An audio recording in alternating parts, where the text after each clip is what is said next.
ariko ibyo ndi kumva nibyo koko. Ibikize ibyo numvise umushumba mbwira ngo amata ngo ntagazongera gukandagira muri urugo na makeya. umva iryo jambo risubiza aho rikuye. Ye nta mata azongera gukandagira muri uru rugo, nzayagurisha kuba yashaka. ariko reka mbanze nkubaze mugabo wanjye akamaro k'amatura kazi ubundi se amata akamaro kayo nakaye si ukuyanywa. ariko ubundi iyo umaze guceka iriya miceri n'ibindi mukarenzaho mukaru hari icyo bibatwara. ye ariko urabona tutari gusubiza abana bacu inyuma kuriya. Reba turabasubiza inyuma mu bwe. Reba kaga kagiye kuturwana bwaki. Urabona ko atarimo karasubira inyuma gahora karwaragurika buri munsi kubera ko nta vitamine gafite mu mubiri wabo. Bibabuze se kuba abanyuma mu mashuri. Bataba abanyuma baba barengejeho mu karu mu bwenge bwabo hakagira ikintu cyakwiyongeraho. Umva wa mugore wumbabarira, amata ni amata y'inka zanjye, nzayagurisha pe, nzayagurisha kuba yashaka kibyimbye kikamenya.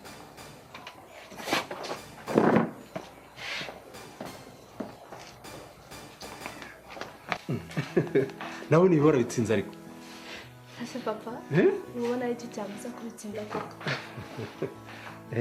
Ayo ni amata bikora. Ubu none ngiye kuyongera abe menshi mu muryango. Ako papa uzi ko iri kuvuga amata watuma n'utayanywa yanywa. Erega mwana wanjye amata ni meza pe kandi nawe ugiye akunda sibyo? Yego.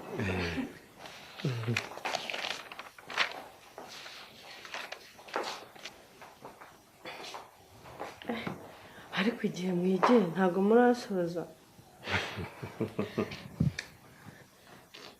umva ni karibu ku meza twarangije gutegura. Turaje mama. Serie ngwino.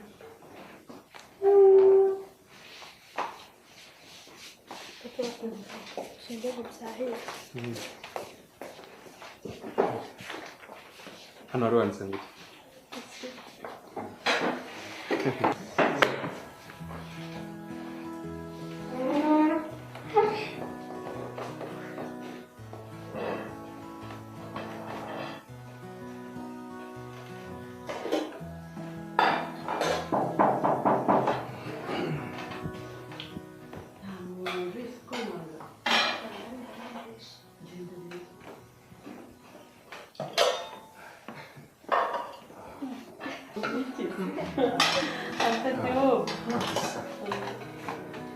Sonia.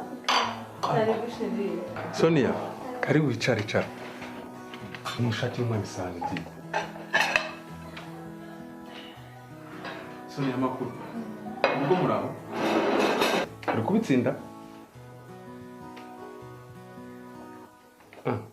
Kudasubiza se ugaseka gusa. Wasanga utari kubitsinda. Sonia, ugomba kubitsinda. Sibyo? Uzagira amanota meza hamwe na mushiti wawe une mwese mbahembere rimwe. Nese ko mutangiye kwarura mwibagije ibyo twasezeranye. Papa iki? Akamega wabaye ntago wibuka ko papa wawe yatubwiye ko mbere yo kurya tugomba kujya tubanza tugafata igikombe kimwe cy'amata. Okay, mwana wawe nabivuze. Umusaza ushaka kugira ubuzima bwiza inywera amata umwana wayanyoye umubonye mu bandi arabaza ngo n'uwande uko abarusha itoto umuntu wese wayanyoye ajya apfa gusaza hutihuti ubudahangarwa amata mu mubiri n'ikirenga tuyanywe turambe n'impamo nanjye narayanyoye igikombe kimwe ku munsi